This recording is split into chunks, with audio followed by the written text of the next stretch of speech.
Steel City. Is everybody ready to go? It's proclaimed the greatest radio show.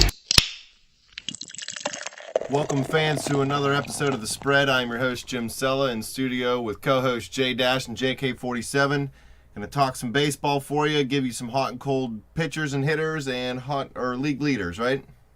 Yep, that's what we're doing in this segment. While we're doing that, why don't you fans take a look at the beautiful pictures of Pittsburgh while you listen to us. Believe that. Custom pictures. Please believe, by Anthony Turi, our buddy. No Google knockoffs here. All right, let's start with some hot hitters. Give me your three hot hitters of the week, 47. First guy I'm going to talk about is Avisail Garcia from the Chicago White Sox. I mean, he's 10 for his last 31 over the last 7 days, 2 home runs. This is a guy they're hoping is going to be putting it all together. It's going to be a big part of their future. It's nice to see him hitting the ball well. Yeah, he actually came up in Detroit system, and people were comparing him to Miggy, actually. He actually looks like him a little bit as well, but he went to Chicago, and he's dealt with some injuries over there. It's nice to see him getting going a little bit. He can become a 300 hitter. Jason Kipnis, had a nice week. 13 for 24, 4 doubles and a triple, 3 RBIs. He stole 3 stolen bases also. Drawing walks, getting on base, looking to finally start picking it up. Hopefully seeing Cleveland rise up from the cellar. They were supposed to challenge for the division this year, or at least be there in the end. Yeah, and Kipnis started off slow, but it's nice to finally see him pick it up too. He's been a guy that really hasn't put full seasons together. He's had long stretches of being terrible and long stretches of just straight dominating. Well, I mean, that's what you hope that Chisenhall will eventually start to pick it up. I mean, there's a couple of guys that if they start hitting the ball and they start playing well, I mean, the thing is Kluber finally had a great outing. Yeah, so if they can get their pitchers that are supposed to pitch well to start pitching the way they should, and get these guys like Kipnis, and even this Jose Ramirez got to pick it up. He should be a good hitter for him at shortstop. They really got to get their hitting to pick up a little bit. Now, the last guy I'm going to talk about is Nelson Cruz. 11 for his last 22. Not a lot of extra base hits, but basically just, as I was saying about Kipnis, just being on base, setting the table. Yeah, his home run numbers are ridiculous right now, and really, he's the only one hitting out in Seattle right now. Robinson Cano has been a huge disappointment this season. I tell you who else is starting to come around too, though, is Logan Morrison. He's starting to hit the ball well, and it's nice to see him finally be healthy in the lineup and hitting well. But Nelson Cruz is the leader out there right now, and if they're going to do anything, he got to keep hitting. I'm going to go with Bryce Harper. This guy is 11 for 24 over the past week. 4 home runs, 11 RBIs, 9 runs scored, taken 7 walks, just 3 Ks, has 2 stolen bases. This guy is on a complete tear. He's hitting .303 this season, has 12 home runs, 30 runs scored, and 31 RBIs already for him. Finally being the player they drafted him to be. Not that he wasn't good in the first place, but now that he's healthy, he's actually able to be a threat in that lineup every day. Yeah, he went from being good to being the main reason that Washington's been so resurgent as of late. Yeah, him and Max Scherzer in the rotation.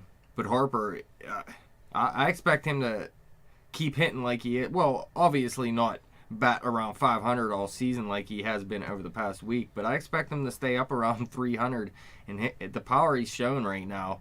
He might end up well over 30 home runs this season.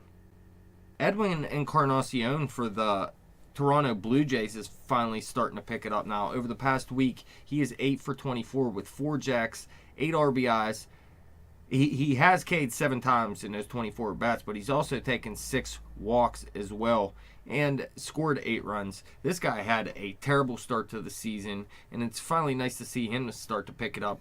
I kind of knew he would because this guy has shown it in years past, and he's a proven guy now, so I expect him to keep hitting moving forward and be a 30 home run, maybe a 250 hitter. He's never going to hit for a high average. I could see up around 260 at highest, but right now he's hitting just 237, although he does have 21 runs scored, 8 jacks, 22 RBIs, and a stolen base. So he's starting to pick it up, and his numbers are starting to show a little bit. And Ian Kinsler for Detroit is hitting the ball well right now. 10 for 27 over the past week. He hasn't hit any home runs. He drove in 5. He's only scored 3 runs, only 2 Ks with 2 walks. He's hitting .307 on the season right now. He still hasn't hit a home run this year. That's pretty surprising. But he is getting on base a lot. He's already scored 22 runs, has 17 RBIs and 3 stolen bases. He is one of the best hitters in Detroit's lineup, but he got to show some more power. He will eventually. I don't. His 30 home run days are over. Oh, yeah. For sure. Especially playing in Detroit. But you still got to expect 15 to 20 from him, correct? Maybe not this season now. I mean, he's a little behind the 8 ball, but in most seasons, you'd expect that, I believe. He could heat up. I mean, there's still, 4 months left in the season? Oh, yeah, there's a ton of time still. He hits, even if he hits 4 home runs a month over the next 4 months, that's 16 home runs. So, I mean, you'll have to wait and see on him. But, I mean, as long as he's hitting the ball and getting on base. All right, let's move on to some hot pitchers. Give me 347. Not 347. Just give me 3, JK. Well, the 47. first of my 347 pitchers. We're going to talk about Aaron Harang. He's been... Haranguing around. Well, he's definitely been... Haranguing in there. Well, he harangued the Pittsburgh Pirates. I mean, Haranguing them out to dry. On my new clothesline. aside from that, he made 2 starts in the last week. He pitched in 15 innings, giving up 13 hits, 3 runs, 2 of them earned. Only struck out 8 hitters and only had a 1-1 record. Should have been better, but playing on an awful team. But he was excellent last week. Yeah, he dominated the Pirates. Matt Harvey was good in 2 starts this week, pitching in 13 innings, giving up 9 hits, 3 earned runs in those 13 innings, 13 strikeouts, 3 walks. Regrettably, didn't get a win.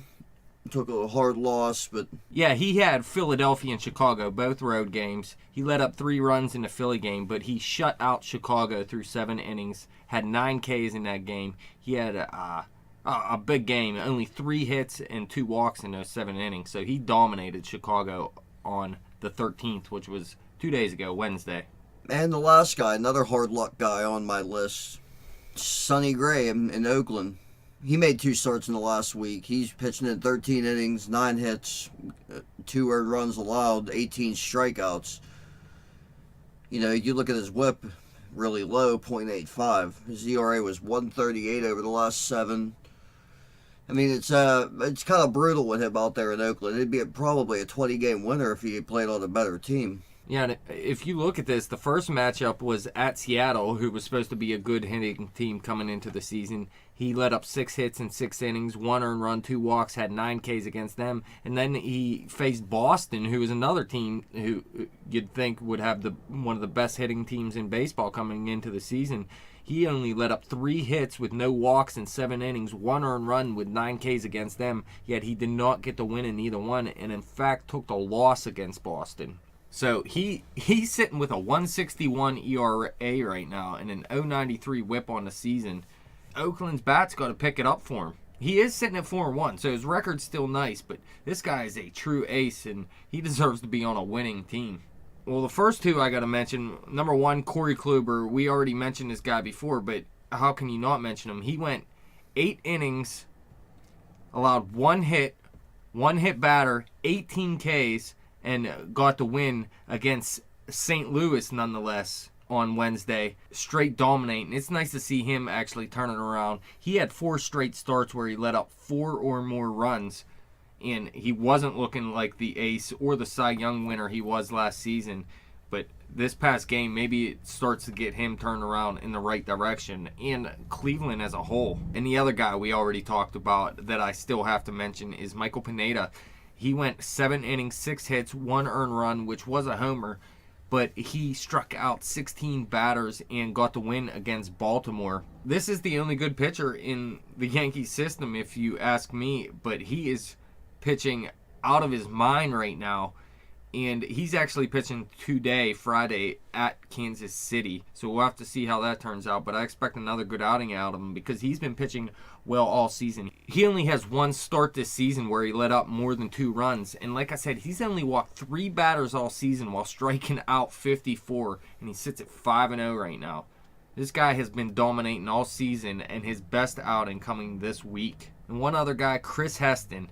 This is a guy we mentioned early in the season, and I thought it might be the last time we mention him. But he pitched a complete game this week with just 2 hits, 1 earned run, which was a homer, with 10 Ks, and he picked up the win at Houston. Like we said, Houston has dropped off offensively, but this guy has been pitching well pretty much all season. He has had 2 outings where he let up 5 runs in one and 6 in the other, but out of his other 5 outings, he's let up 1 run or less. He sits with a 2.91 ERA on the season and a 1.17 WHIP.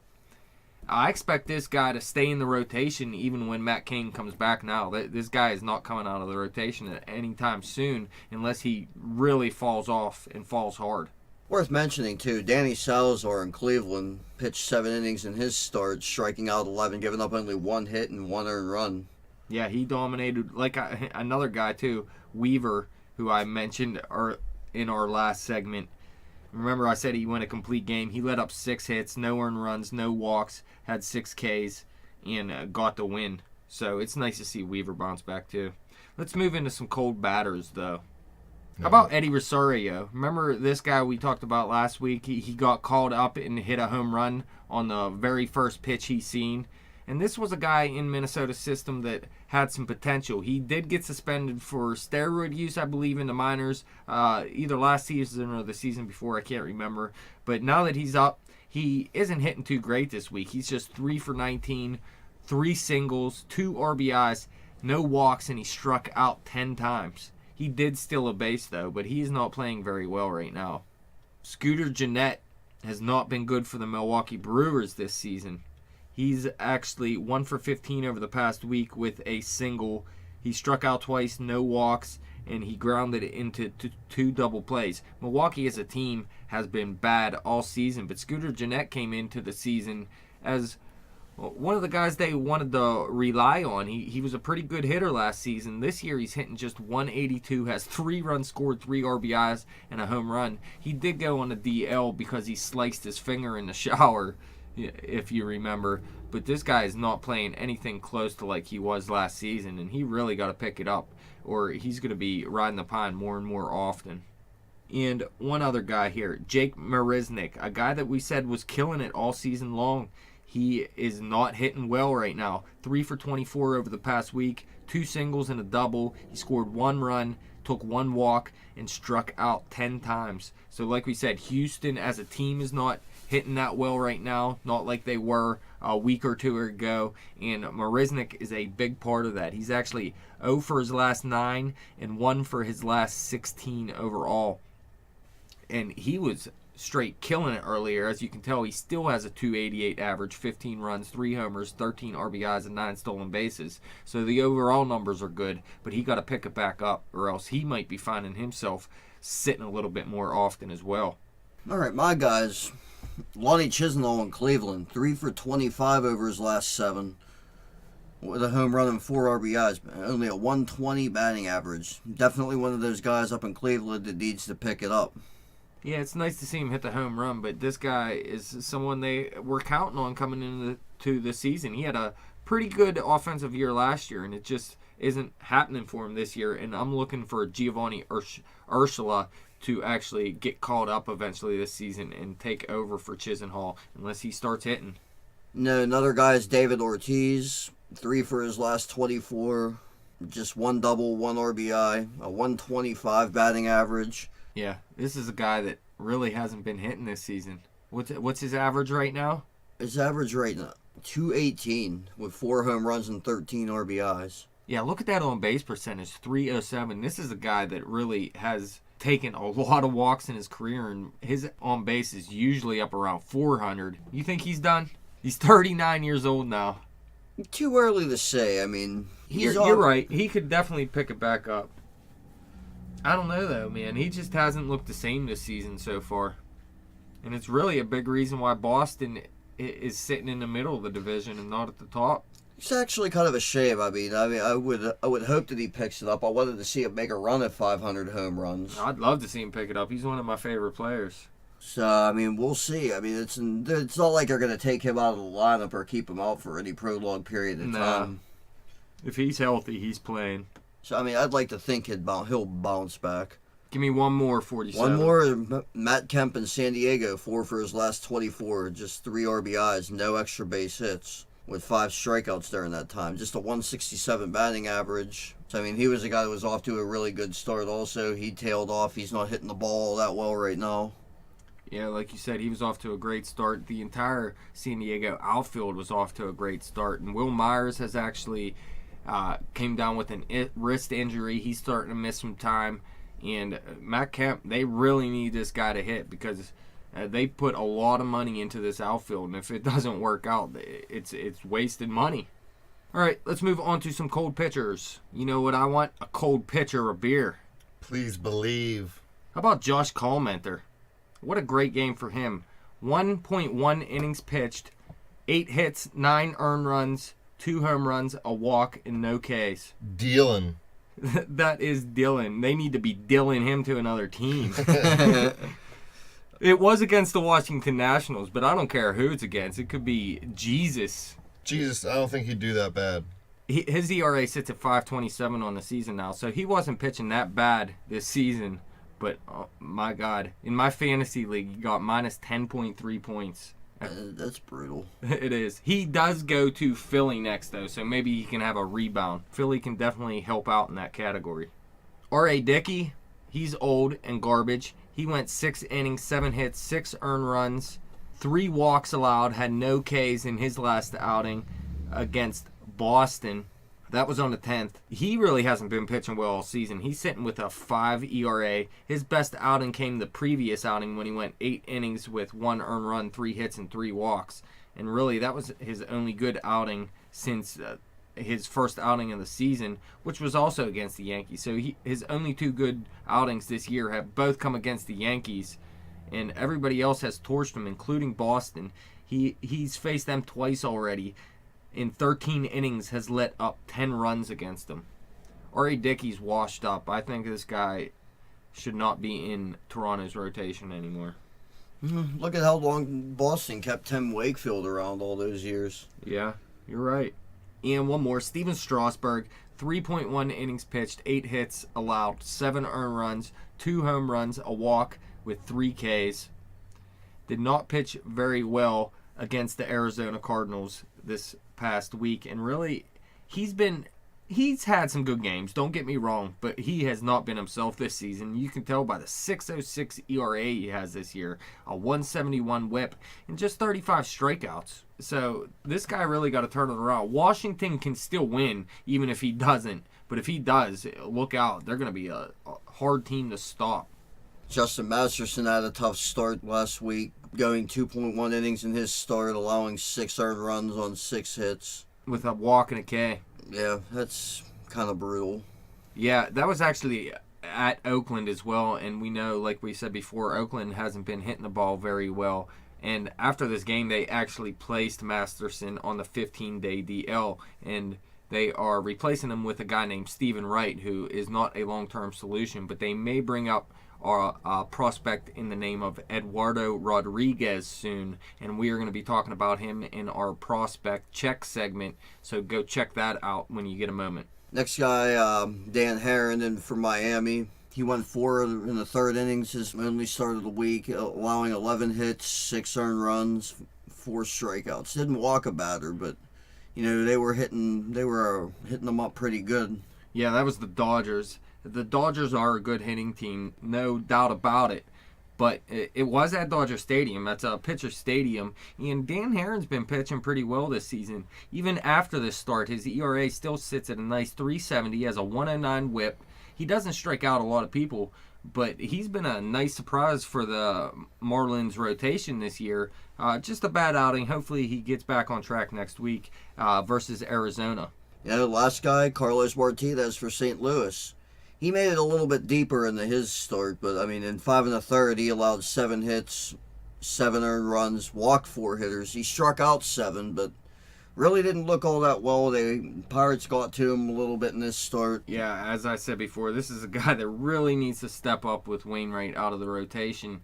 And really, I'm not too big on St. Louis's rotation right now. I do like Waka. But outside of that, if Martinez can't pitch like the high-end prospect he was, then I don't know. I'm not big on Lance Lynn. He's a good pitcher, don't get me wrong, but I just think they're playing over their head right now, and they'll fall back down to earth.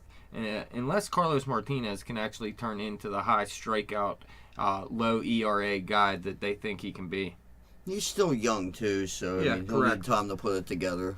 Yeah, he spent a lot of time in the bullpen last season, and he's been up and down in AAA last year a little bit, so this is really his first season in the rotation. So you got to give him some time. I just don't know. His ball looks very hittable at times. Let's move on to some league leaders. American League, National League. What are we starting with? We'll start with the American League. Go ahead, 47. Start with the batting average. And this is a little bit of surprise to me. Oh, that's what I was saying earlier. Leading the American League in batting average is Nelson Cruz. 361 batting average. So he's definitely getting it done out there. The only one getting it done out there. Unfortunately. Number 2, Prince Fielder from Texas. He's batting 348. Yeah, He's tied with Jacoby Ellsbury with 348 also. He's hitting pretty well. Not showing the power quite yet, but Texas really, they just brought up that line at the Shields, like I said. But outside of Fielder and what the Shields is doing in a short sample, they really don't have much hitting going on out there. No, it's actually kind of sad to see that Beltry has regressed as much as he has. Oh, yeah, I know. Because he's always been a great baseball player. Stephen Vogt in 4th. He's batting 337. Breakout candidate this year. He's getting it done. I mean, there's several ways that they're actually playing good. They just can't seem to actually put it together. Yeah, Stephen Vogt might actually be the best one of them all right now. I expect regression out of him too, though. Number 5, Adam Jones from Baltimore, still playing solid. He's batting 336. Yes, not a high walk guy, so he's not going to have a high on base percentage for you, but he always has a high batting average, and he has nice power as well. And Baltimore needs that because they don't have much going on out there right now. Chris Davis, I've seen he has a lot of home runs, something maybe 8 home runs right now, but he has 50 strikeouts and 110 at bats. Jeez, that's terrible. It is. It's so horrible. National League leaders. D. Gordon still sitting at the top of the list, leading all of baseball with a 431 batting average. I mean, if he gets on base in front of Stanton starts hitting like the hitter he is. Ozuna picks it up. Prado, and they got a decent team down there. I mean, D. Gordon, what a surprise, though. 431, really? Killing it right now. Adrian Gonzalez at number 2, still on this list with a 367 average. He's been good all season, though. His power has dropped off a little bit. Remember, he had 5 home runs in 2 games or something. Freddie Gelvis at number 3, hitting 350, one of Philadelphia's only good hitters right now. Chase Utley not hitting well. Ryan Howard's hitting for power, still a low average. Odubel Herrera is hitting all right out there, but Freddie Gelvis has led the team pretty much all season offensively. Paul Goldschmidt at number 4 with a 344 average, one of the best baseball players in baseball. He does it all. And Arizona's not a good team this season, but they're a lot better than they were last year, and he's the leader of this team. And then another first baseman, Anthony Rizzo, the leader of the Chicago Cubs. This guy is still young, but he's old on that team, hitting 341. How about the American League home runs leaders? Nelson Cruz from Seattle with 15. You want him tested for steroids, J-Dash? Sure, why not? Teixeira's number 2 with 11 home runs. Yeah, that's all he does. His batting average is starting to come up a little bit, though. Hanley Ramirez is 3rd with 10 home runs. None this month. Actually has fallen off greatly this month. His batting average is still respectable. It's somewhere around 250 or 260, I believe. I mean, it's not terrible. It's respectable, but it's not up around 300 anymore. Yeah, all of Boston pretty much fell off within the last 2 weeks. So, Alex Rodriguez, he's tied for 4th with Mike Trout. They each have 9 home runs. As you're saying, the big power guy, A-Rod's being right now, is coming as a surprise to probably a lot of people. Especially myself, I didn't see it. I mean, it's still early, so it doesn't mean he's going to hit 40 home runs, but it's a very nice start for him. And Mike Trout, of course, we expect to be here, the best player in baseball in a lot of people's opinions. Correct. NL home runs, Todd Frazier and Bryce Harper tied with 12 to lead the pack. Bryce Harper's been on a tear recently. We already said that. Todd Frazier murders the Pirates. Number 3, Jock Peterson has 10 home runs. This guy is on a tear right now. In fantasy leagues, I would be trying to trade this guy now, though, because he doesn't have this much power. He's going to tail off a little bit, so now might be his highest value of this season. In a keeper league, I'm keeping him. But for this season, I'd be looking to deal him now. Number 4 is Paul Goldschmidt and Adrian Gonzalez are tied with 9 home runs. Like we said, Gonzalez only has 4 home runs over pretty much all season outside of the first 2 or 3 games because he started off with 5 in a couple. American League RBI leader Stephen Vogt. Pretty surprising. 30 RBIs to lead the league. So, as we were saying earlier, he's playing the best baseball of his career right now. Oh, for sure. He had a pretty nice playoff run last season, and he kept it going into this year. Yeah, number 2, Nelson Cruz with 29 RBI. Wouldn't that be something if he challenged for the Triple Crown? Although I really didn't see him leading the league in average by the end of the season. Yeah, that's the one category I can't see him staying at the top in. He's tied with Eric Hosmer from Kansas City with 29 RBI also. Hosmer obviously off to a great start this year. A lot of the Kansas City Royals playing well right now. Mark Teixeira's in 4th with 28 RBI. And Miguel Cabrera from Detroit with 26. It's surprising Cabrera's only in this one category. You usually see him at the top of every category. National League RBI leaders. No surprise here, Giancarlo Stanton leads them all with 33, leading the entire major leagues. And like you said earlier, Jim, he had that moonshot the other day. Crushed it. Adrian Gonzalez sitting at number 2 with 32 RBIs, still leading the Los Angeles Dodgers, who are one of the best teams in baseball. Bryce Harper is on a tear right now, up to 3rd in RBIs with 31, and a big reason why they've turned it around. And Paul Goldschmidt in this category too, 28 RBIs, no surprise there. Starling Marte sitting at number 5 with 25 RBIs for the Pittsburgh Pirates, has been their best hitter all season long. I expect regression in the power department somewhat, but I could see him getting over 100 RBIs this season. Well, let's move on to some pitching. What do you got for us, 47? My American League ERA leaders are Dallas Keuchel, 1.39 ERA. Still being a stud. ERA up a hair, but, well, a little bit more than a hair. But, I mean, he's still been great this year. Sonny Gray's number 2. He has a 1.61 ERA. He's been a stud this season. Felix Hernandez, 1.85 ERA, is in 3rd place. Slightly ahead of Nick Martinez in 4th with a 1.88 ERA. Yeah, his ERA is starting to go up a little bit. I don't expect Nick Martinez to be in this list at the end of the season. And at number 5, a J-Dash personal favorite, Jake Odorizzi. Please believe. Been dominating this year. 2.09 ERA to round out the top 5. He's been absolutely lights out. He's going to need to pitch like that all season if Tampa Bay's going to stay in this race at all. The NL ERA leaders, Zach Greinke leading them all with a 1.52 ERA, dominating out there, pitching better than Clayton Kershaw at the moment. Kershaw has actually not been the complete beast he usually is most seasons, but Greinke has stepped his game up. Number 2, A.J. Burnett and Shelby Miller are tied with 1.60 ERAs. It's surprising to see both of them there, really. Burnett, we expected to be more of a number 3 or number 4 type pitcher, and Shelby Miller, I never was big on this guy. I thought he was all fastball, and he's proven me wrong this season in a big way. Number 4, Max Scherzer sitting with a 1.99 ERA. No surprise here. This is the Nationals' ace and a guy that's going to keep them at the top of the division if he can stay healthy. And number 5, here he is, Aaron Harang, sitting with a 2.03 ERA. Dominated the Pirates this last week. 37 years old. Still getting it done. But Philly stinks. Top 5 American strikeout leaders. Corey Kluber has 64 strikeouts. So no doubt that last start of his bumped that up a little bit. Yeah, please believe 18 Ks in his last start. What's his ERA at now? Still sitting at 4.27. Yeah, I mean, if this is any indication how he's going to be pitching, though, if he starts to snap out of it, though, that's going to go down right quick. Chris Archer's at number 2, 58 strikeouts, still pitching exceptionally well. Michael Pineda, another big strikeout performance in the last week, 54 strikeouts. 3 walks. And impressive. Sonny Gray's in 4th with 53 strikeouts.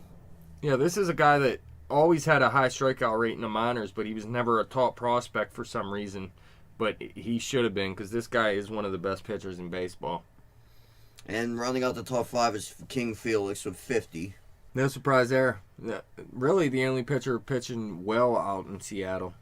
National League, you got James Shields leading the list with 64 strikeouts in 48.1 innings, dominating for San Diego right now. Although his ERA is sitting at 3.91, not the best in the world, but he is 5-0.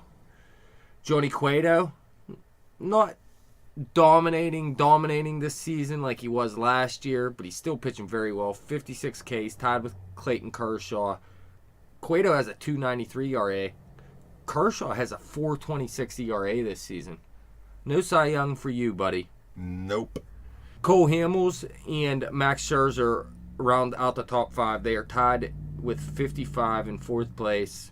Cole Hamels pitched very well against the Pirates this past outing, and Max Scherzer has been dominating all season long. About saves leaders.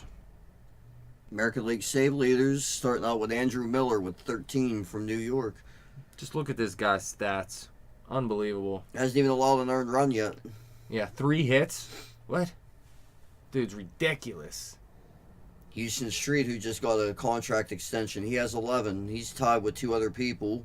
Glenn Perkins from Minnesota and Joakim Soria from Detroit. They all have 11. Rounding out the top 5 is going to be Brad Boxberger. Yep, from Tampa Bay. They got a number of guys who can close out there, but Boxberger is probably their best one. He has 10 saves, so, I mean, he's rounding out the top 5, so obviously he's getting a good bit of save opportunities. Yeah, he has huge strikeout potential. For the National League saves leaders, Familia from the Mets leading the league with 13. He's not a dominating closer, but he's been pitching very well this season on 1.56 ERA. The Mets have tailed off a little bit. Number 2, Trevor Rosenthal with 12 has only blown 1 save. That was against the Pirates, but he's sitting with a 1.06 ERA, and this dude is one of the best closers in all of baseball. And he was actually supposed to be a starter, and I think he'd be an excellent starter as well, but I like him at the back end of that bullpen. Drew Storen and Craig Kimbrell are tied with 10 in 3rd place. Storen's been pitching very well, has a 1.20 ERA and a 0.8 whip, has 17 strikeouts in 15 innings. But look at Craig Kimbrell, man. 5.93 ERA. That's pretty surprising. Yeah, that'll bounce back by the end of the year, I'd like to think. Yeah, you'd have to believe so. But 9 earned runs in 13.2 innings. Well, I mean, 10 saves in 15 games pitched indicates he's only, it's just as a couple of bad outings, a lot like Melanson, I would suppose. Yeah, he's only blown 1 save, so he'll remain the closer, but that's just surprising to me at this point. And number 5, Jason Grilli with 9 saves. He has 1 blown save as well. His ERA is sitting at 5.23 as well, so he's not pitching that great either, and you might see him actually fall out of the closer's role in Atlanta. Well, that wraps it up. Thank you, fans, for listening. Thank you, guys, for coming in studio. Fans, you can follow us on Twitter at bet_the_spread. You can follow me on Twitter at betjimthewin. Like us on Facebook and subscribe to that YouTube channel.